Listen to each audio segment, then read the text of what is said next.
Hey guys, welcome back. Hope you had a good week in the stock market. Friday, August 13th. Look at this chart over here. Is this GME rocketing? No, this is the SPY ripping into close today. This week on the SPY, yeah, nice little grind up. We're going to talk about that. We're going to talk about GameStop options, Airbnb, Rocket, Astra, credit spreads, sub up, like up, comment down. Happy Money sticks around. Here's our Twitter at Happy Money YT and our Discord. Yeah, so SPY, it's all signs are bullish, not strong, but today was actually a pretty strong day. It's now overbought on the hourly, but that didn't seem to bother it in the last 2 minutes to close. It ripped. This MACD is starting to pull away in a bullish fashion, so momentum is bringing it up yet again, and we'll see what happens today. So all the liquidity is basically being sucked out of the market. It's not just GME. Volume on GME is extremely low today, but also on even the SPY. This isn't like today's not like a notoriously low volume day like Christmas Eve I think is, and there's a couple days where it's like, oh wow, it's gonna be low volume. Summertime does get slower. I think we're coming to the end of that though. But today, I mean, this volume on the SPY, look, this is 33 million. I looked back, I think the lowest day we had was actually last year. That was 35, 42, 39. Yeah, it was in December, this one. 35, 37, this one, 26. Yeah, 26 million. This was Christmas Eve, so December 24th, 2020. That was the last time the SPY had that low volume. Zoom out a little bit, you can see, I mean, you have volume spikes, but the volume is definitely getting pulled out, and it's kind of dwindling. Maybe it's easier to see on a weekly. Yeah.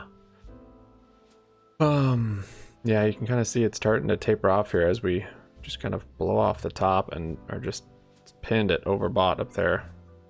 So any day now, we should see a massive correction, if not the worst ever.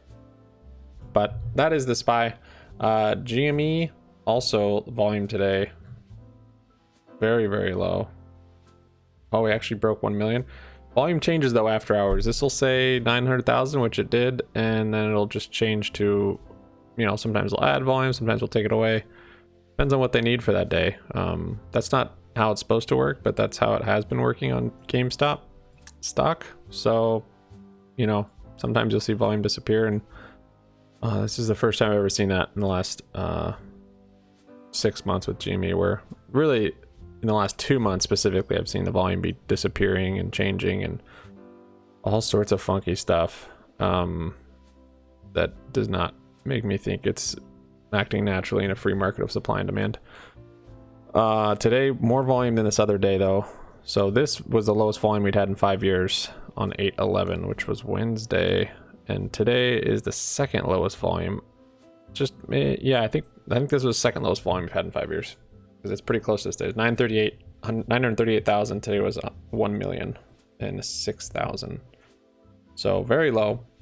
TA on this though, technical analysis, this is good. This is what we want. We are consolidating.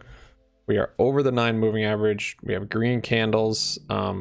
I was even expecting some days to have some red, but staying bullish on our momentum and our track. But yeah, we even have two, last 3 days have been green, which is, yeah, it's just showing its strength.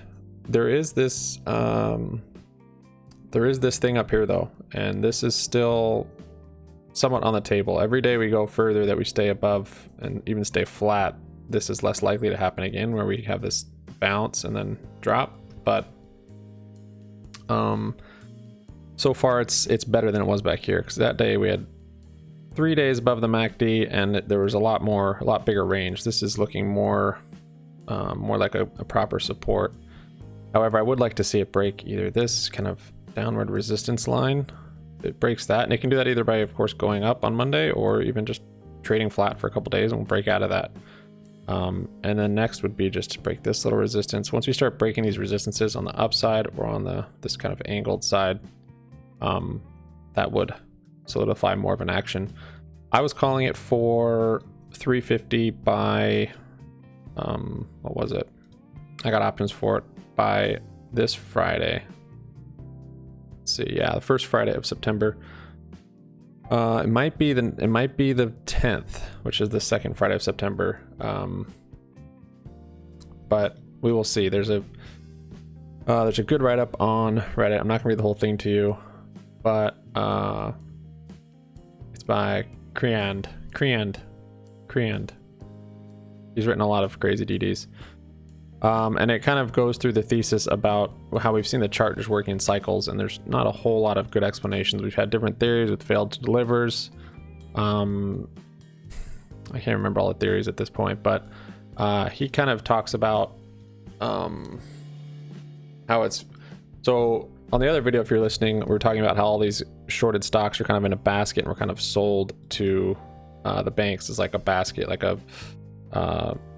I kind of imagined it like an ETF. It's not an ETF, but it's like a big position of you know, all these different brick and mortars that it's a big short position, and they were kind of presented, and they moved together. And if you look at this DD, which you should definitely read, talks about futures and then swaps and how they cycle, and their cycle dates are pretty much exactly on the times we are spiking, and on those dates is when they kind of have to roll them over. So they have to cover some and then roll it over to the next date.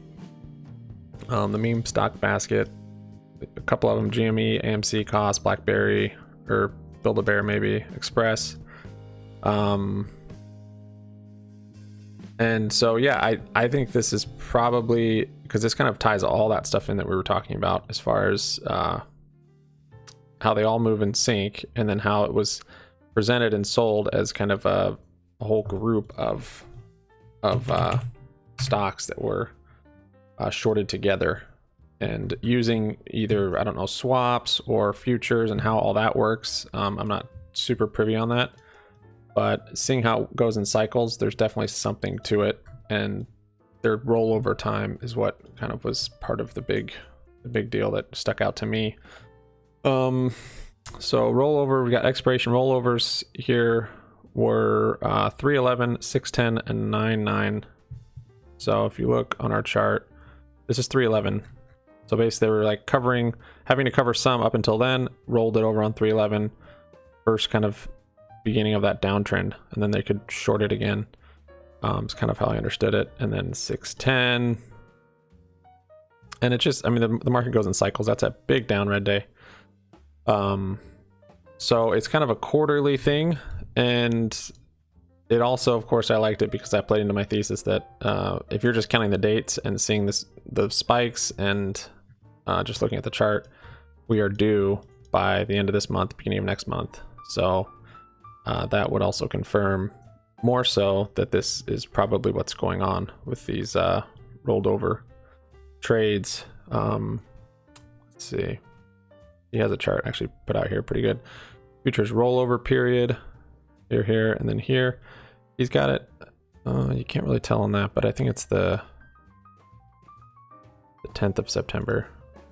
Wow, the day before September 11th. So I might be a week early on my calls, but we'll see. If we start to run up, I will get ones for the next week as well. But for now, I've got it. I've got some exposure for that Friday, the 3rd.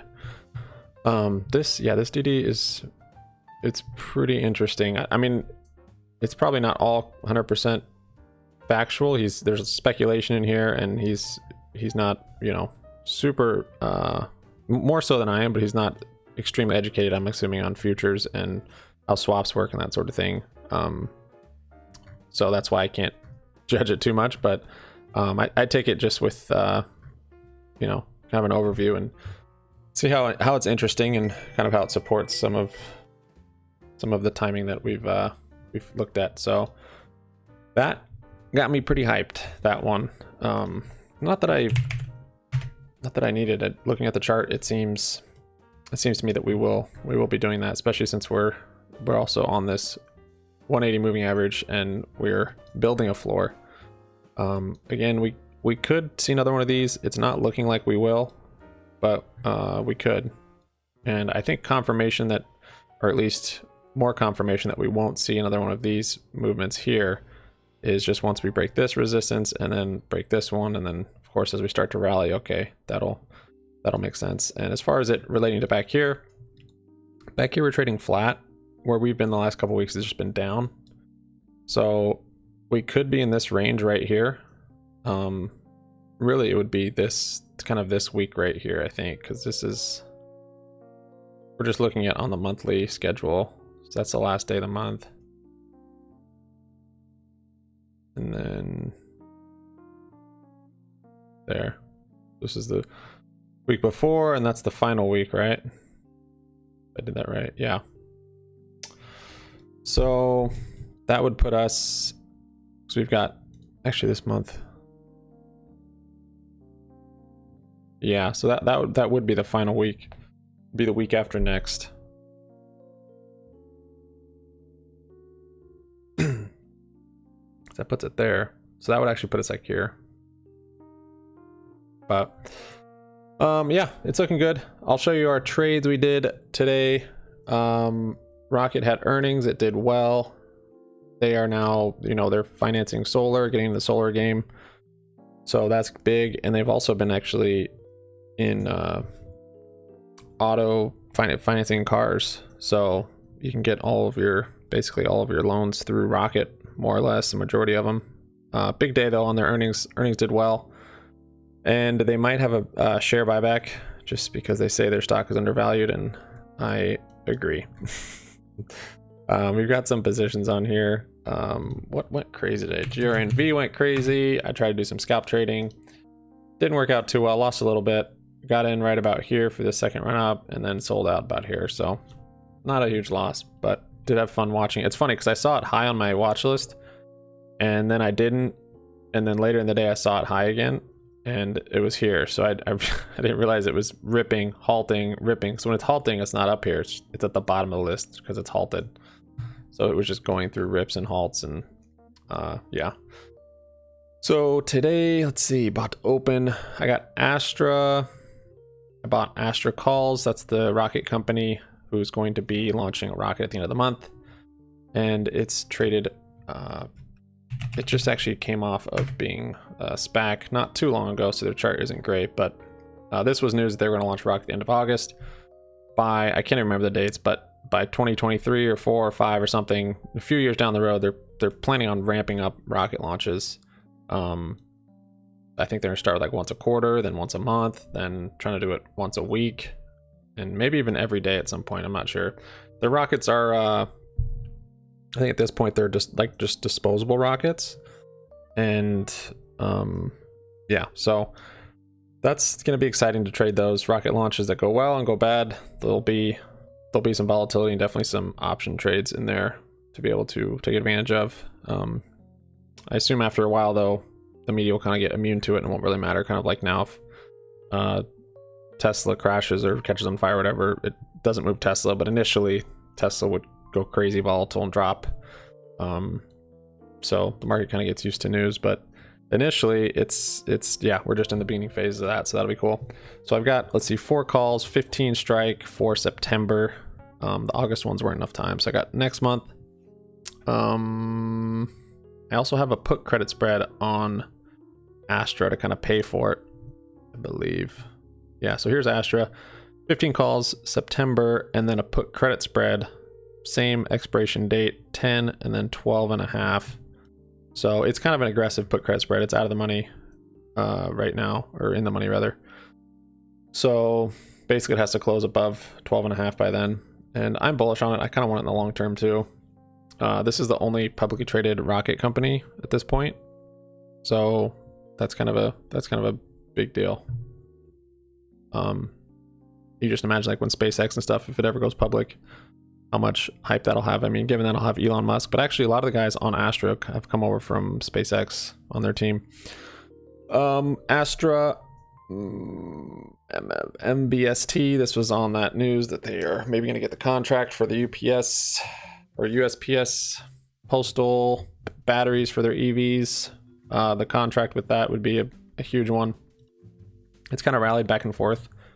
I don't know if it's actually been on that news or not. I just got actually a put credit spread on this. Ivy's pretty high on there, so I just did this. If it settles down, I might get a call, but for now I just got a 10 and 12.5 put credit spread for 35 days, which is also September. This one actually, I thought it did well today. Yeah, I must have just gotten in at a bad time. Did pretty good. I think I got in probably at a bad time. The chart on this one, yeah, it's pretty volatile. So it's got a lot of hype. It's got some Wall Street bets behind it, so that could make it good or bad. Airbnb, we had that credit spread. I closed that for basically max gain.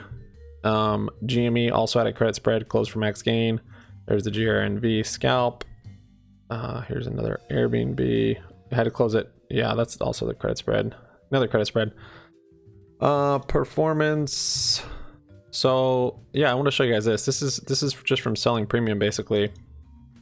This is month to date. So on GME we've sold premium, and I just looked at it. I'm like, oh, okay. And that was 1100. So if you look at our month though, that's month to date. So that's starting right here. But look, we've been basically flat the whole time. So that's the beauty of selling premium. And I didn't know we were going to be flat. I didn't, you know, I had exposure to the upside, I had exposure to the downside, and just from the premium that we sold, we were able to make money on just that move from it not going up or down, really. But yeah, we still hold the shares and everything like that. So some of you guys are like, oh, your cost base is bad, or why are you doing options?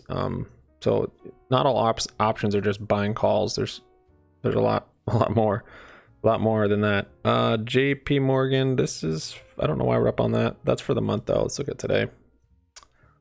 Oh, that's just from the spread.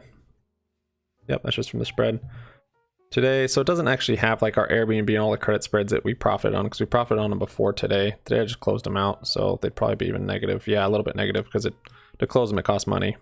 But yeah, we did pretty well today, I guess. We did all right. For next week, I've got 340 calls for GME next week, probably gonna expire worthless. We've got these puts I rolled over, 250, 210 for next week. This is also how we're profiting on these just flat weeks, is we're just collecting premium, selling these puts. And then these 315 calls, these are the ones for September, that first Friday in September, September 3rd. Might be a week earlier than that, I'm not sure, but if we do get up to that 350 range by Friday, this 10th, then we'll definitely be close to it, and these will definitely have value by then. And hopefully we go past that and we start the short squeeze. Yeah, you can see right here, this says up 1800%. That's just because this wacky spread, 0 and 19. Yeah, that's what I got for you guys. Thanks for watching. Thanks for contributing and participating in the survey. We will do it better next time, but crazy results, 250 something average shares. If all of my subs, if we just add that up at all the subs, it's like 400,000 shares. That's gonna be high, because our average will probably come down with more people. So, but even if we had 100,000 between 1,500 people, that's insane. Thanks guys, have a good weekend. Check out that DD from Creand. I don't know why I can't think of how to say his name. Creand. Okay, peace out.